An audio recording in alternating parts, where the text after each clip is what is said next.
Assalamu alaikum. My name is Muhammad Kamar. I am the instructor for Android development at Kairai Cyber Technologies. So, before starting the presentation, I would like to tell you something about myself. I am graduate student from UIT Lahore, computer science department, and currently working with Kairai Cyber Technologies as app developer. सो आज की हमारी topic का discussion का जो main motive ये है कि आज हमने सीखना है कि डेवलपमेंट होती क्या है, डेवलपमेंट की टाइप्स कौन कौन सी हैं related to app development, and हम बेसिकली किस डेवलपमेंट में और किस फ्रेमवर्क के साथ हम काम करने वाले हैं। सो बिना वक्त है कि अपनी प्रेजेंटेशन को स्टार्ट करते हैं। सो here are some outlines। सबसे पहले हम सीखेंगे कि Android introduction to mobile development. Mobile development होती क्या है, हम क्यों करते हैं इसको, इसके बेनिफिट्स वगैरह क्या हैं और इसके बैकग्राउंड हिस्ट्री के मतलब थोड़ा बहुत जानेंगे।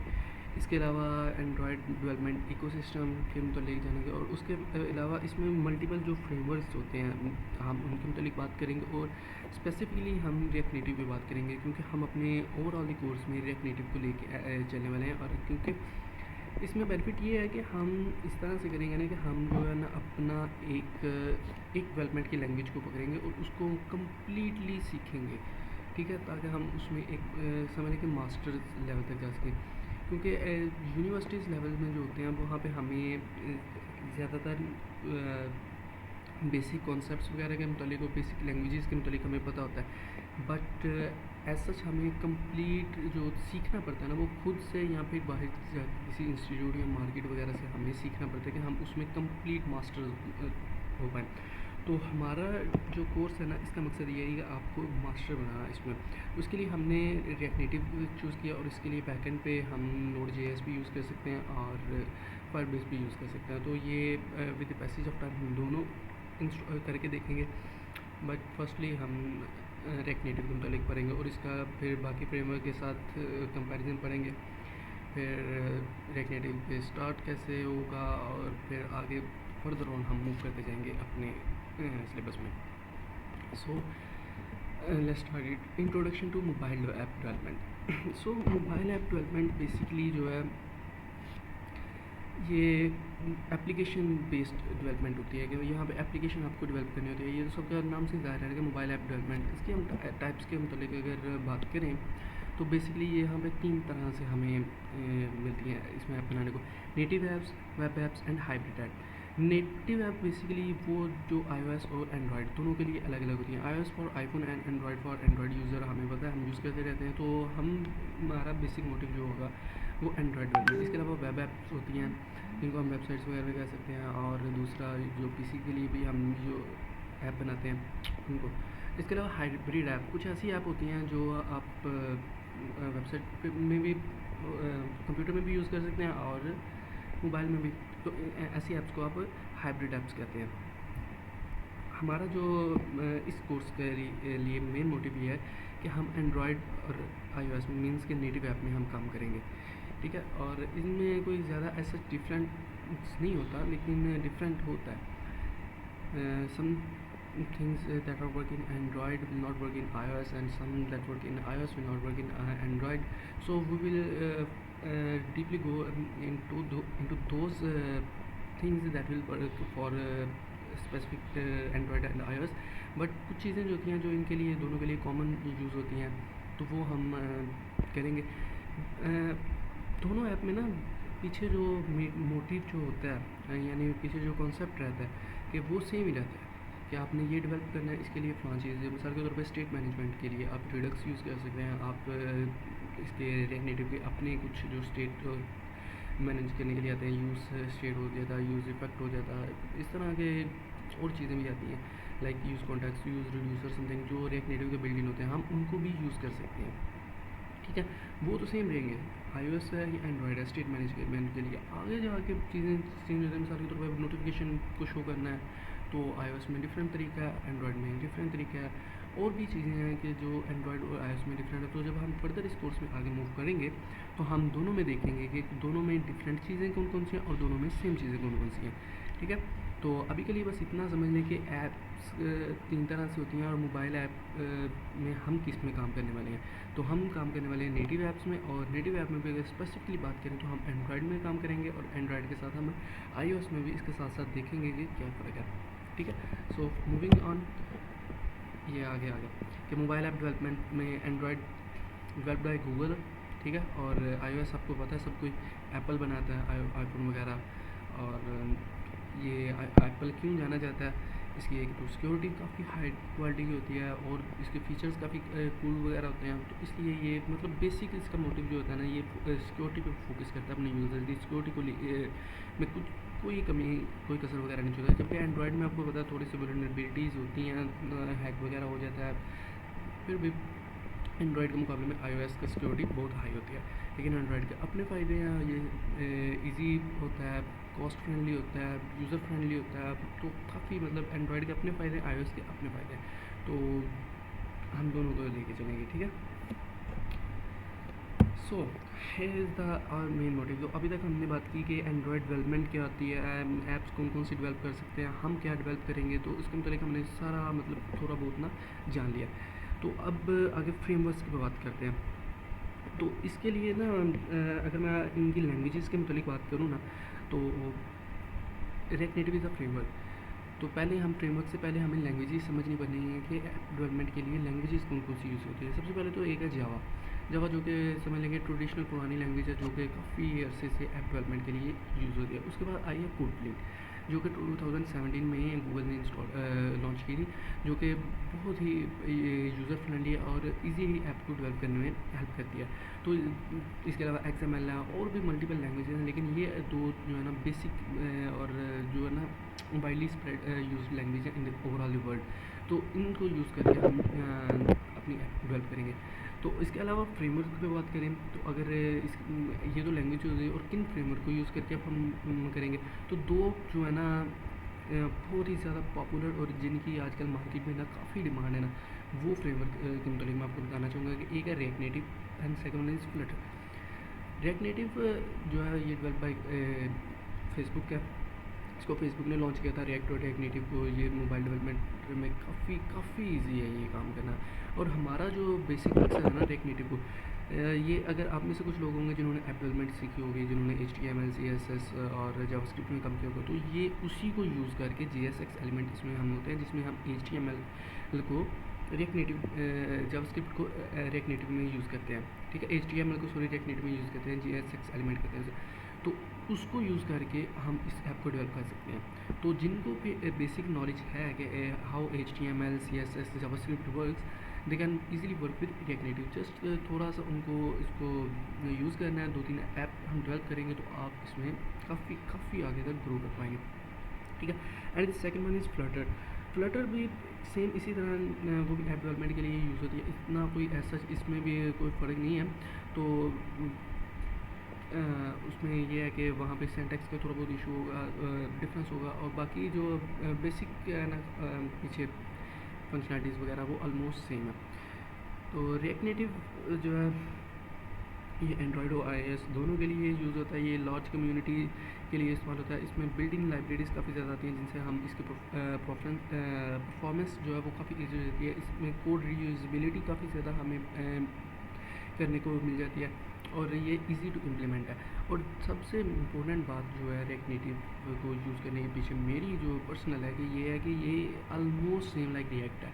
तो अगर एक बंदा या रिएक्ट सीख ले या रिएक्ट नेटिव सीख ले, तो उसको इतना कोई ऐसा डिफरेंस नहीं है। फॉर एग्जांपल अगर हम फ्लटर यूज़ करते हैं, तो फ्लटर का और रिएक्ट नेटिव का डिफरेंस काफ़ी ज़्यादा है। तो दैट्स वाई अगर हमें रिएक्ट का तो डिफरेंस काफ़ी ज़्यादा है। React is for web development and React Native is for Android development. So जब हम रिएक्ट नेटिव सीख लेंगे अच्छे से, तो हमें अगर फॉर एग्जांपल कोई बंदा कहता है कि भाई आपको रिएक्ट के लिए जॉब ऑफर हुई है, तो react native and react is almost same, तो हम वहाँ पे भी इजीली फिट हो पाएंगे। ये नहीं है कि हमें रिएक्ट नहीं दी, क्योंकि हमारे कोर कंसेप्ट दोनों के पीछे सेम रहेंगे।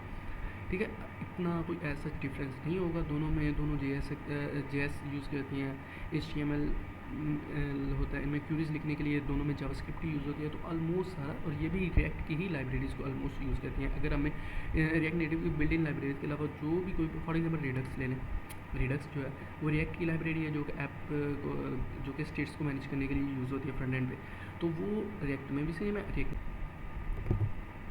Sorry for the interruption guys.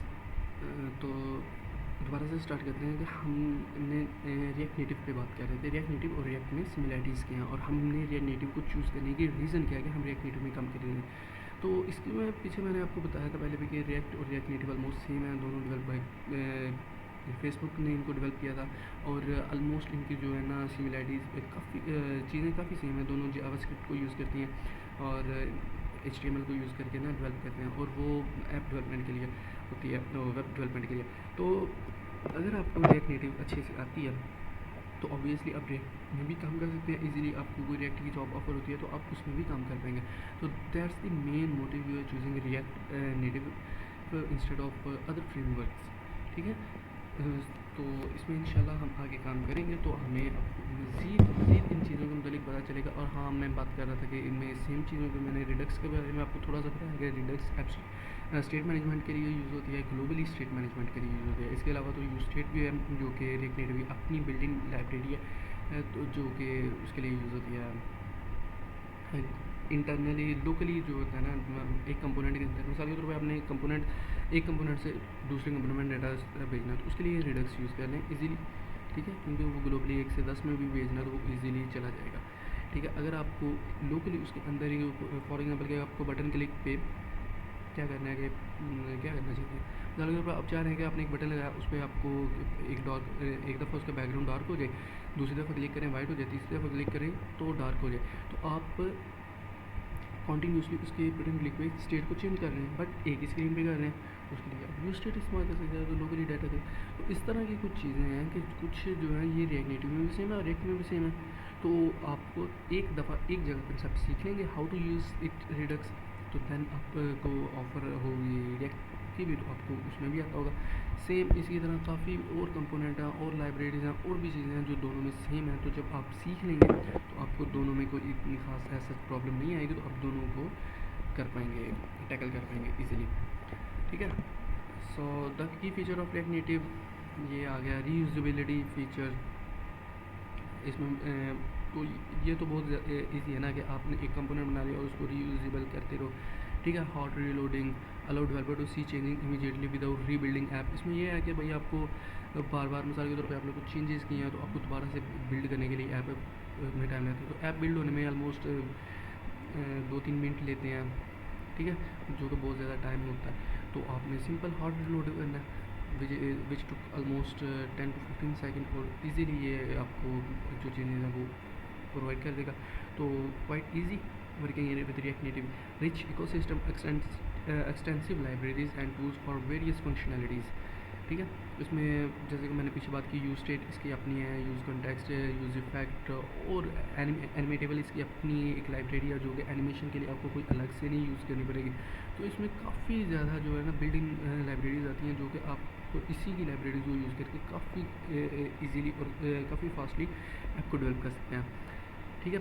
और ये इजीली थर्ड पार्टी लॉगिन जो होते हैं वो इजीली प्लगइन जो होते हैं वो इजीली प्रोवाइड कर देता है। फॉर एग्जांपल फायरबेस से आपने ऑथेंटिकेशन वगैरह करनी है या फिर समथिंग अपने पुश नोटिफिकेशन के लिए करना है तो ये या स्ट्राइप इंटीग्रेट करना चाह रहे हैं, कुछ भी काम करना चाह रहे हैं जो कि थर्ड पार्टी यूज़ करके, तो ये बहुत इजीली उनके साथ इंटीग्रेट करेगा, बहुत इजी वर्क करेगा, ठीक है। Declaration code style simplifies the process of writing and understanding code. तो इसमें हम कोड को काफ़ी इजी वे में और काफ़ी साफ करके ना लिख सकते हैं जो कि एक आम बंदा जिसने थोड़ा बहुत कोडिंग नॉलेज जानता है वो भी इस कोड को इजीली समझ पाएगा, ठीक है। But after all it depend on the coder कि वो कोडिंग कैसे कर रहा है, किस वे में कर रहा है, तो आफ्टर ऑल तो उसी पे डिपेंड करेगा। बट रिएक्ट नेटिव में बहुत इजी हो जाता है आपको कोड करना, क्योंकि इसमें आपने एक व्यू के अंदर view is like a container, ठीक है, तो उसमें सारा रखा। फिर दूसरे में अगर आपको 10 चाहिए तो आपने इजीली उनको रखे, तो मतलब इसमें आपको काम करना काफ़ी इजी होगा, ठीक है इंशाल्लाह। So next moving on next comparison with other framework, ठीक है। ये फास्टर डेवलपमेंट के लिए यूज़ होता है। क्रॉस प्लेटफॉर्म कंपैटिबिलिटी, ये हमने थर्ड पार्टी में मैंने आपको बताया। Slightly less performance compare to fully native app, ये इसका एक कौन है कि ये इसमें हम इजीली काम नहीं कर सकते, बट फिर भी ये काफ़ी अच्छी है बाकियों से और इजी टू अंडरस्टैंड है। ठीक है, इसमें आप अगर काम कर लेंगे तो आपको नेक्स्ट जो है वो काफ़ी हेल्प होगी, और बाकी आप हाई लेवल लैंग्वेज, इससे भी जो आगे लैंग्वेज है उनमें इजीली वर्क कर पाएंगे। Okay, so how to start with React Native, ये हम आगे जाकर पढ़ेंगे, बट फ्रॉम नाउ जैसे इतना ही आपको इसके लिए क्या करना पड़ेगा। अगर आपको करना है तो सबसे पहले सेटिंग अप आप द इन्वायरमेंट, सबसे पहले जिसके लिए हम ये एक्सपो और CLI दो इन्वायरमेंट में वर्क करेगा, और फॉर अस हम बेसिकली वर्क करेंगे CLI में। ठीक है, एक्सपो में हम बाद में काम करेंगे जब नोट के साथ या करेंगे। ठीक है, तो हाँ, नोट से याद आया, बैकएंड पे हम क्या यूज़ करेंगे। बैकएंड के रिलेटेड तो मैंने आपको बताया नहीं। बैकएंड पे हम इसके यूज़ कर सकते हैं, फायरबेस यूज़ कर सकते हैं, Node.js यूज़ कर सकते हैं, डेटाबेस के लिए हम MongoDB यूज़ कर सकते हैं। बट ये सारे अच्छे प्लेटफॉर्म हैं, हम दो में प्रेफर करेंगे। हम सबसे पहले तो हम फायरबेस को यूज़ करेंगे, क्योंकि फायरबेस में सब चीज़ें ज़्यादा बिल्ट इन है। फॉर एग्जाम्पल आपको ऑथेंटिकेशन करनी है, फायरबेस पे जाएँ, सिंपल वहाँ पे उन्होंने ईमेल पासवर्ड की ऑथेंटिकेशन दिया, उसको टर्न ऑन करें, और जस्ट दो लाइन के कोड से आप सारी ईमेल की ऑथेंटिकेशन कर पाएंगे। ठीक है, सेम फॉरगेट पासवर्ड की, गूगल ऑथेंटिकेशन की, जो भी है आपको वहाँ पे बिल्ड इन है, आपको टर्न ऑन करना है, वहाँ पे जाके अपने जो प्रोजेक्ट है उसको फायरबेस के साथ अटैच करना है और सिंपल वर्क स्टार्ट कर देना। ठीक है, तो इसलिए हम सबसे पहले फायरबेस में काम करेंगे, उसके बाद Node.js में काम करेंगे। तो ये सिंपल सा हमारा जो है ना एक ओवरव्यू था अपने काम के रिलेटेड। हम जब ऐप बनाएंगे, ऐप अपना कोर्स स्टार्ट करेंगे, तो हम इसमें सीखेंगे क्या, हम वर्किंग कैसे करेंगे, कौन से प्लेटफॉर्म यूज़ करेंगे, कौन से जो है ना फ्रेमवर्क यूज़ करेंगे। तो इसके मतलब मैंने आपको बता दिया, तो समराइज़ करते हैं एक दफ़ा। तो हम ऐप डेवलपमेंट में सबसे पहले बेसिकली हम करेंगे ये उसमें एंड्रॉयड डेवलपमेंट। ठीक है, बट हम उसके साथ साथ iOS के साथ उसका जो डिफरेंस है और iOS के रिलेटेड भी पढ़ेंगे, और जो जहाँ पे जो भी डिफरेंस आएगा वो हम टैकल करेंगे, उसको समझेंगे कि भाई iOS में और एंड्रॉयड में डिफरेंस क्या है, ताकि हमें फर्दर ऑन जब कोई भी iOS पे काम करना पड़े तो हमें उसमें परेशानी ना हो। ओके, और फिर उसके बाद हमने बात की कि हम इसमें फ्रेमवर्क कौन सा यूज़ करेंगे। तो फ्रेमवर्क हम रिएक्ट नेटिव यूज़ करेंगे, उसको वो क्यों यूज़ करेंगे वो सारा मैंने डिटेल से वीडियो में बता दिया। उसके अलावा हमने बात की कि हम बैकएंड पे क्या यूज़ करेंगे, और इसके मतलब हमने थोड़ा सा देखा कि हमने जो है ना इसको स्टार्ट कैसे करना है रिएक्ट नेटिव को। तो वो जब हम फिर इंशाल्लाह आगे फर्दर ऑन मूव करेंगे तो मैं आपको पूरा सेटअप भी इंस्टॉल करवाऊँगा, सारा प्रोजेक्ट क्रिएट करना, प्रोजेक्ट डेवलप करना, तो कंप्लीट मतलब इंशाल्लाह आपको इसमें मास्टर करेंगे। सो फर्दर ऑन अगर आपका कोई क्वेश्चन हो इसके रिलेटेड या कुछ आप पूछना चाह रहे हैं तो काइंडली DM में, I will answer you. So from now इजाज़त दें। Thank you so much for listening my lecture. I hope I have covered all the basic introductory topics related to our course, and finally inshallah see you soon. Thank you. Allah Hafiz.